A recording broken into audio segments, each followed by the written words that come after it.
primary objectives, the maqasid al-sharia, is حفظ النفس, preservation of life.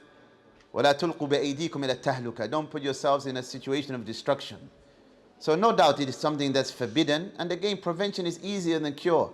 Why are you going to start these type of habits? When you start these habits, it's difficult to stay away from them. The best thing, Sharia, alhamdulillah, teaches us to stay away rather than start and try and stop. When you start something, it's harder to stop. Rather than, alhamdulillah, if you're nurtured upon something and you stay away from it, inshallah ta'ala, you will not return to it.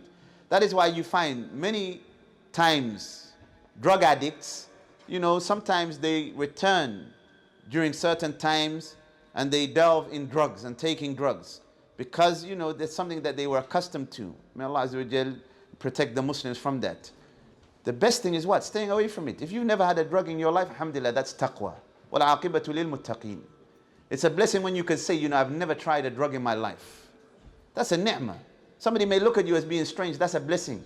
It's a blessing as saying, I've never smoked a cigarette in my life. That's a blessing.